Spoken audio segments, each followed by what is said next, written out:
Good morning everyone. Today is our topic fraction. In fraction we will study what is fraction, types of fraction, number line and conversion. First topic is what is fraction. Fraction represent equal part of a whole things और collection. यानी fraction क्या होता है कि कोई भी whole things है या कोई हमारे पास नंबर है उसके इक्वल पार्ट्स को शो करता है, उसको रिप्रेजेंट करता है. ठीक है. फॉर एग्जाम्पल यहाँ पर मैंने एक सर्कल बनाने की कोशिश करी है, तो ये सर्कल थोड़ा सा सही नहीं बना है, आप इसको सही बना लीजिएगा. तो ये जो सर्कल है इसके मैंने कितने पार्ट कर दिए हैं? 4 पार्ट कर दिए हैं. अब अगर मैं यहाँ पर इसी सर्कल में इस पार्ट को अगर मैं शेड कर दूँ तो अब हमारे पास शेडेड पार्ट कितना है? 1 है और बचे जो पार्ट कितने हैं? वो 3 पार्ट्स है. तो फ्रैक्शन को हम किस तरीके से रिप्रेजेंट करते हैं वो हम देख रहे हैं.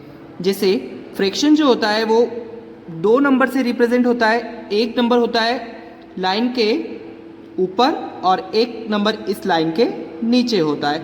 जो नंबर लाइन के ऊपर होता है उसे हम न्यूमरेटर कहते हैं और जो लाइन के नीचे होता है उसे हम डिनोमिनेटर कहते हैं. यानी फ्रैक्शन जो होता है वो इस लाइन से डिवाइड हो जाता है. यानी इस लाइन से वो दोनों ही नंबर अलग अलग दिखाई देते हैं और अलग अलग वो शो होते हैं.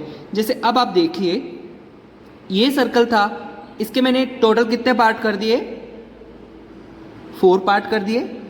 तो जो टोटल पार्ट्स है वो हमेशा नीचे आएंगे. यानी ये क्या होगा? डिनोमिनेटर.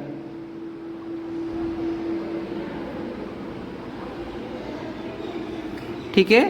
और अब 4 में मैंने कितने पार्ट को शेड कर दिया है? 1 पार्ट को शेड करा है. ये हो गया 1.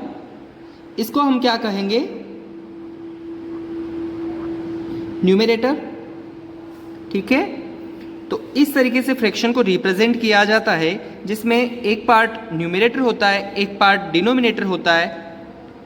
और इस तरीके से हम किसी भी नंबर को भी रिप्रेजेंट कर सकते हैं. जैसे मान लो हम स्कूलों में देखते हैं कि जैसे कोई टीचर है तो वो हमको, जैसे मान लो एक टेस्ट हुआ है 10 मार्क्स का, तो 10 में से अगर किसी के 5 मार्क्स आए तो ये लिखा मैंने 5. यानी टोटल हमेशा कहाँ आता है? नीचे आता है. तो मैंने ये सर्कल के एग्जाम्पल से आपको समझाने की कोशिश करी है. तो इसको आप इस तरीके से देखिएगा कि जो टोटल पार्ट्स है वो हमेशा नीचे आएगा और जो उनमें से जो इक्वल पार्ट्स है, जिस पार्ट को हमें लेना है वो ऊपर आ जाएगा. ठीक है. तो बेसिकली फ्रैक्शन होता क्या है कि वो इक्वल पार्ट्स को शो करता है. अब यहाँ पर ये भी होना चाहिए कि ये जो टोटल 4 पार्ट है वो 4 ही पार्ट कैसे हैं? इक्वल पार्ट है. टाइप्स ऑफ फ्रैक्शन में हम पढ़ेंगे proper fraction, improper fraction and mixed fraction. Proper fraction क्या होता है मैं यहाँ पर आपको एग्जाम्पल के थ्रू ही समझाऊंगा. जैसे मैंने यहाँ पर लिखा है 2/5. आपको यहाँ पर क्या नज़र आ रहा है? ये डिनोमिनेटर है और ये न्यूमरेटर है. यहाँ पर बड़ा क्या है? डिनोमिनेटर बड़ा है. तो आप यहाँ पर ऐसे भी लिख सकते हैं, न्यूमरेटर को मैं n से शो कर रहा हूँ, n जो है वो छोटा होगा डिनोमिनेटर से. तो ऐसा फ्रैक्शन क्या होगा? प्रॉपर फ्रैक्शन होगा. इम्प्रॉपर फ्रैक्शन में यहाँ पर मैं लिखता हूँ 5/3.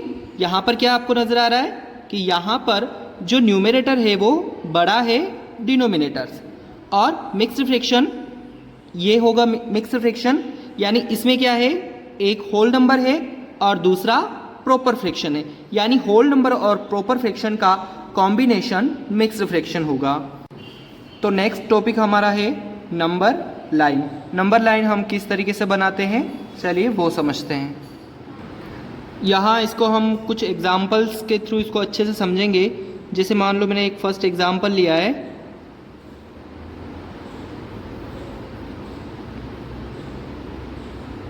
2/5. 2/5 है. इसको हमें क्या करना है? नंबर लाइन पर शो करना है. अब हम नंबर लाइन पे किस तरीके से शो करेंगे इसको? तो एक नंबर लाइन भी यहाँ पर हम ड्रॉ कर लेते हैं। हम ज़्यादा बड़ी नंबर लाइन ड्रॉ नहीं करेंगे, यानी 2/5 ऐसे दो नंबर होंगे उनके बीच में ही तो आएगा। अब ऐसे कौन से दो नंबर है जिनके बीच में 2/5 आएगा? तो आप इसको किस तरीके से देख सकते हैं, जैसे आप ये जो दे रखा है 2 दे रखा है, ये दे रखा है 5, यानी यहाँ पर न्यूमरेटर जो दे रखा है वो छोटा दे रखा है और डिनोमिनेटर क्या दे रखा है, बड़ा दे रखा है। अब अगर हम इसको डिवाइड करके देखेंगे तो हमारे पास आंसर 0. कुछ आगे आएगा।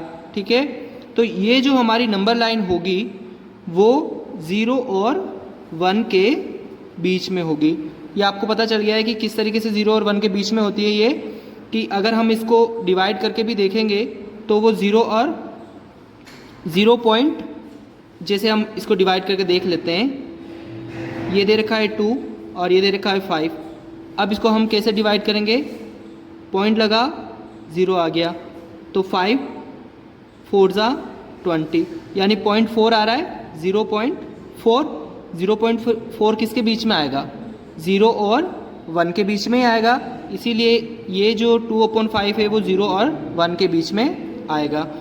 अब 2/5 दे रखा है, ठीक है, तो यहाँ पर नीचे दे रखा है 5, तो अब हम क्या करेंगे, यहाँ पर 5 लाइन बनाएंगे, 1 2 3 4 एंड 5, यहाँ तक हम बनाएंगे 5 लाइन। ठीक है, यहाँ पर हम लिख भी सकते हैं 0/5, 1/5, 2/5, 3/5, 4/5 एंड 5/5। अब आप देखिए 5/5 कट गया, यानी वापस क्या आ रहा है इसकी जगह पर, 1 ही आ रहा है। हमको क्या शो करना है, 2/5 को शो करना है। 2/5 कहाँ आ रहा है, ये आ रहा है 2/5।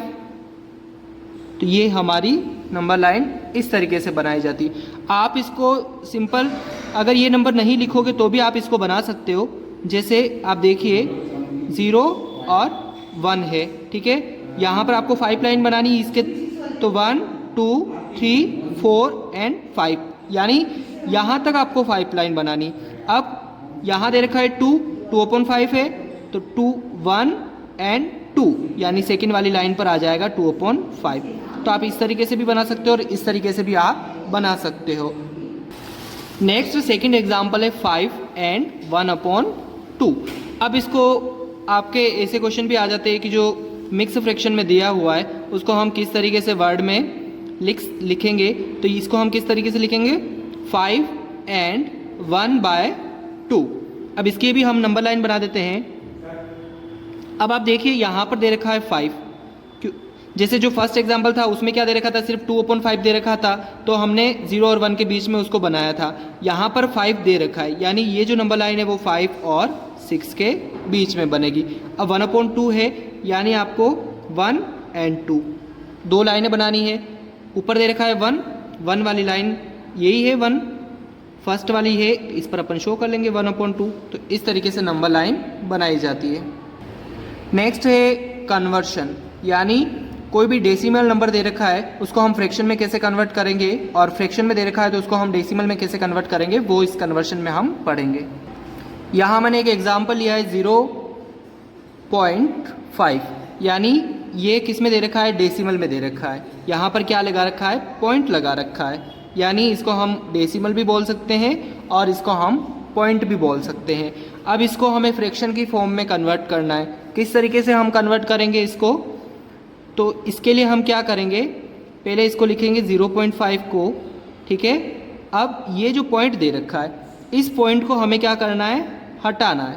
तो अगर हम पॉइंट हटाएंगे तो पॉइंट के पीछे जितने भी डिजिट है उतने ज़ीरो नीचे लग जाएंगे। तो पॉइंट के पीछे एक डिजिट था, एक जीरो हमने यहाँ नीचे लगा दिया है, ठीक है। और 1, हर एक जो नंबर होता है उसके नीचे 1 तो होता ही है। तो अब ये पॉइंट हट गया, यानी आगे वाले जीरो की कोई वैल्यू नहीं है, तो 5/10 हो गया। तो ये किस में कन्वर्ट हो गया है, फ्रैक्शन की फॉर्म में कन्वर्ट हो गया। इसी तरीके से अगर आपके पास फ्रैक्शन में दे रखा है तो उसको हम डेसिमल में किस तरीके से कन्वर्ट कर सकते हैं। सेकंड एग्जांपल यहाँ पर दे रखा है 2/100, यानी ये फ्रैक्शन में दे रखा है, इसको डेसिमल में कन्वर्ट करना है। तो सेम जैसा हमने फर्स्ट में पढ़ा था उसका जस्ट उल्टा है ये, यानी नीचे कितने जीरो है, 2 जीरो है, तो ऊपर क्या होगा, 2 डिजिट छूट जाएंगे, यानी ये दोनों ही डिजिट छोड़ दिए हमने, यानी 2 तो हमारे पास ऑलरेडी था, आगे कोई भी डिजिट नहीं था तो हमने 0 लगा दिया और यहाँ लग जाएगा पॉइंट, और आगे हम पॉइंट को शो करने के लिए 0 भी लिखते हैं। तो इस तरीके से हम कन्वर्शन को देखते हैं। तो ये थे फ्रैक्शन से रिलेटेड कुछ टॉपिक्स जिनको आज हमने कंप्लीट करा है। उम्मीद है आपको ये वीडियो अच्छा लगा होगा।